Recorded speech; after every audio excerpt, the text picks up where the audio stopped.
Halo teman-teman, Assalamualaikum warahmatullahi wabarakatuh. Bagaimana kabarnya hari ini? Mudah-mudahan sehat semua ya, dan dalam lindungan Allah Subhanahu wa Ta'ala. Kabar Mislika hari ini baik loh, dan alhamdulillah masih dilindungi oleh Allah Subhanahu wa Ta'ala.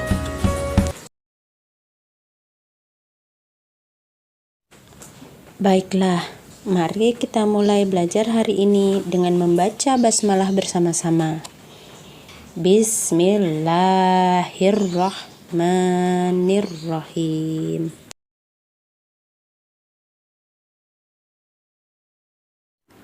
Masih ingatkah kalian dengan materi pelajaran yang lalu, yaitu tentang wawancara? Seperti yang kalian telah ketahui, bahwa terdapat 3 tahap dalam kegiatan wawancara. Yang pertama, tahap persiapan. Yang kedua, tahap pelaksanaan wawancara. Dan yang terakhir adalah tahap laporan wawancara. Tahap persiapan wawancara dan pelaksanaan wawancara telah kita lakukan bersama-sama. Maka, saatnya kita menyelesaikan tahap terakhir, yaitu tahap laporan wawancara.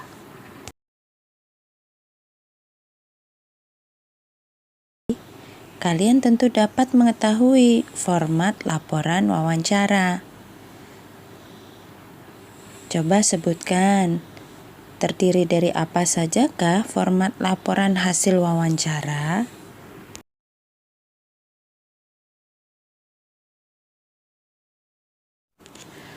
Yap, benar sekali. Format laporan hasil wawancara terdiri dari 6 bagian. Bagian yang pertama adalah latar belakang.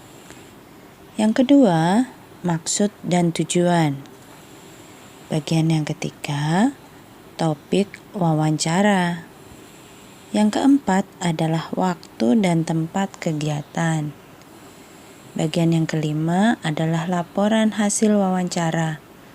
Dan yang terakhir adalah kesimpulan. Tahukah kalian bagaimana cara membuat laporan hasil wawancara? Baiklah, Mislika akan bantu dengan cara memberi contoh bagaimana cara membuat laporan hasil wawancara.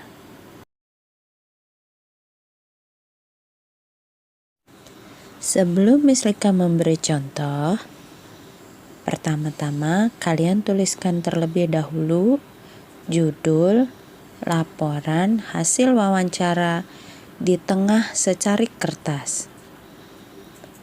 Kemudian, tuliskan format membuat laporan hasil wawancara pada kertas tersebut. Lihat contoh berikut ini.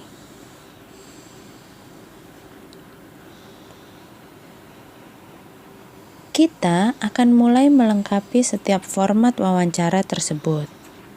Kalian perhatikan baik-baik ya.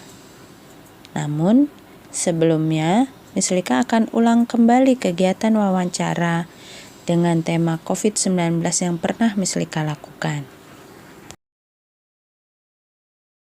Assalamualaikum Pak Edi. Waalaikumsalam. Saya Ibu Lika dari SD Alfa. Kebetulan saya mengajar di SD Alfa kelas 4. Kami berencana melakukan wawancara dengan tema COVID-19. Salah satu pertanyaannya adalah, apakah yang dimaksud dengan virus COVID-19 ya Pak ya? Virus COVID-19 atau adalah jenis baru dari coronavirus yang menular ke manusia itu adalah turunan dari SARS-CoV-2 yang lebih dikenal dengan nama virus corona. Sekarang sangat booming sekali ya Pak mengenai virus COVID-19 tersebut. Di manakah pertama kali virus atau disebut dengan COVID-19 pertama kali ditemukan? Dapatkah Bapak jelaskan sedikit saja tentang sejarah COVID-19? Infeksi virus ini disebut dengan COVID-19. Pertama kali ditemukan di kota Wuhan, Cina. Di kota itu memang pusatnya riset virus seperti sindrom, terus SARS, itu semua di situ. Nah, pertama kali dilaporkan adanya virus itu adalah pada bulan Desember 2019. Tapi dipastikan itu jauh sebelum Desember sudah terjadi penderita atau virus itu sudah terinfeksi ke manusia. Baik Pak Edi, selanjutnya adalah apa saja gejala yang timbul setelah terinfeksi COVID-19 Pak? Secara umum ada 3 gejala yang menandakan bahwa seseorang terinfeksi virus corona. Yang pertama adalah demam dengan suhu 38 derajat. Menurut data saintifik suhu manusia itu adalah 30 derajat dengan kesalahan alat untuk termogan itu 0,5, maka ditoleransi 3,6 derajat sampai dengan 35 derajat itu terindikasi bahwa suhu itu suhu normal. Selebihnya maka suhu manusia itu ada masalah. Yang kedua adalah batuk. Yang ketiga adalah sesak napas. Baik Pak, berarti siapa saja yang bisa terinfeksi COVID-19 ya Pak ya? Apakah hanya manusia saja atau mungkin hewan atau tumbuhan bisa terinfeksi juga?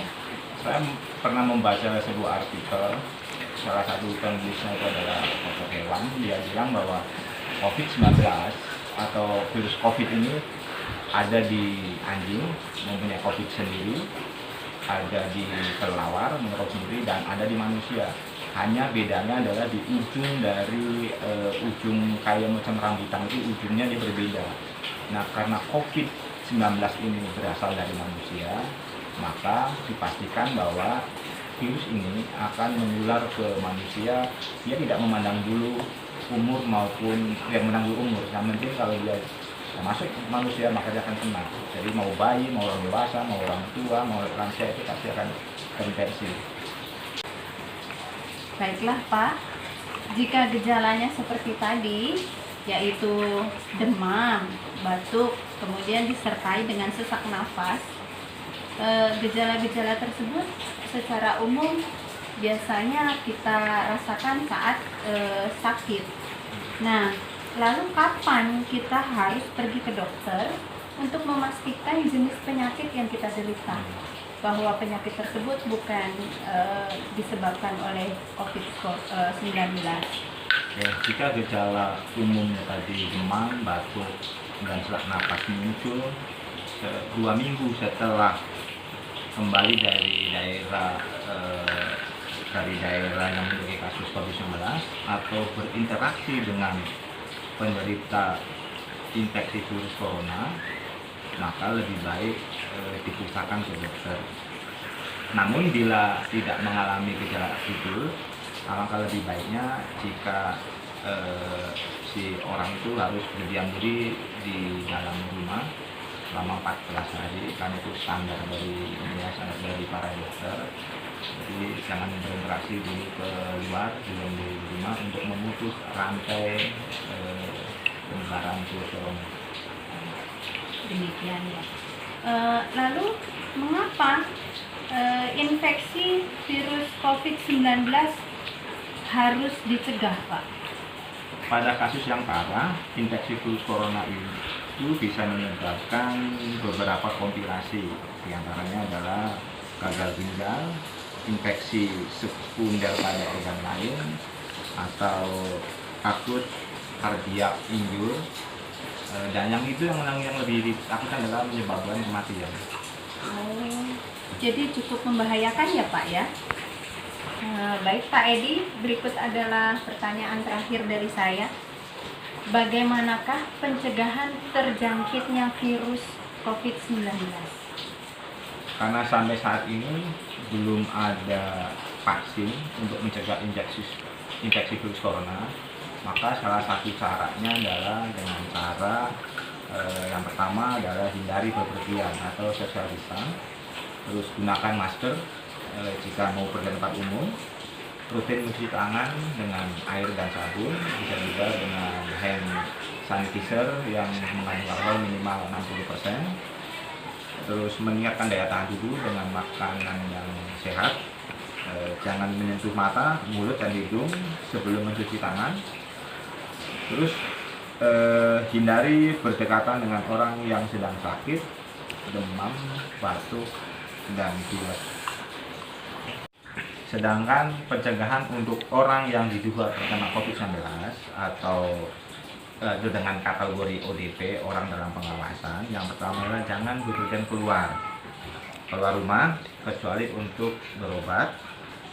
Periksalah ke dokter hanya bila Anda mengalami gejala gangguan seperti yang disebut di atas, yaitu demam, batuk, atau sesak napas.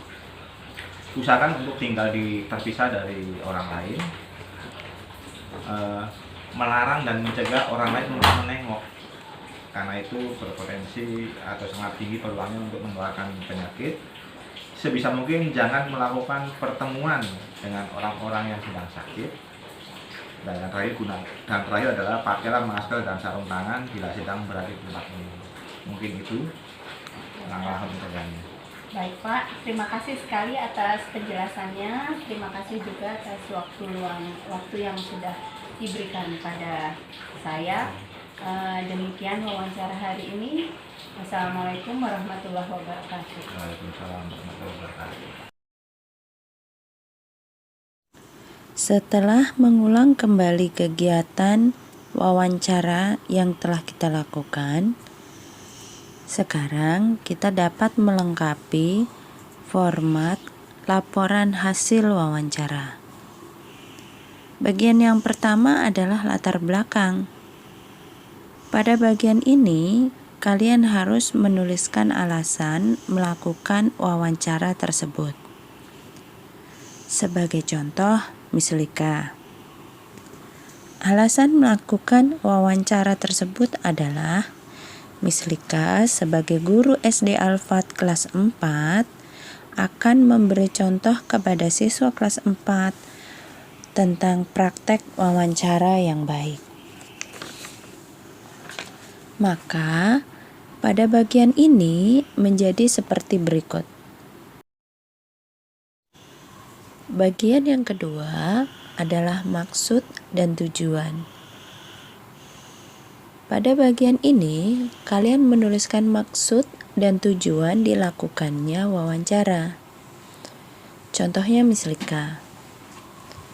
Mislika memiliki maksud dan tujuan dari kegiatan ini adalah untuk memberi contoh siswa kelas 4 agar dapat melakukan praktek wawancara secara mandiri dan baik. Siswa kelas 4 juga dapat menggali informasi lebih lanjut dan memperdalam pemahaman tentang berbagai informasi mengenai virus COVID-19. Bagian ketiga, topik wawancara. Pada bagian ini, kalian menuliskan topik wawancara. Seperti yang kalian ketahui, dari sejak awal sudah ditetapkan bahwa topik wawancara kita adalah tentang virus COVID-19. Maka, pada bagian topik wawancara, kita tuliskan COVID-19 dan cara pencegahan penularannya. Kita lanjutkan bagian yang keempat, waktu dan tempat kegiatan.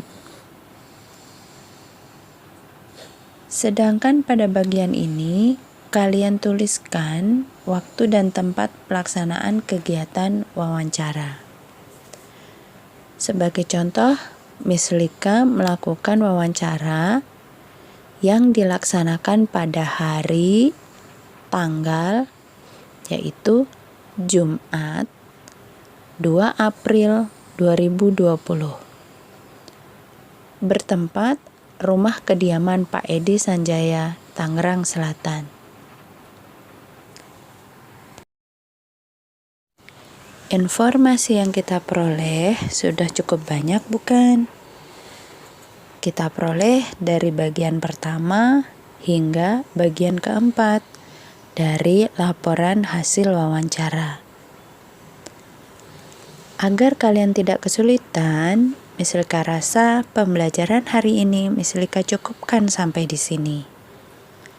Akan kita lanjutkan pada pembelajaran berikutnya. Tugas kalian adalah menuliskan kembali laporan hasil wawancara dimulai dari bagian pertama sampai dengan bagian keempat. Tulis atau tik laporan hasil wawancara kalian di selembar kertas seperti contoh yang sudah Miss Lika berikan. Lalu kirimkan laporan hasil wawancara kalian ke Miss Lika. Insya Allah sudah paham semua ya. Demikianlah pembelajaran hari ini.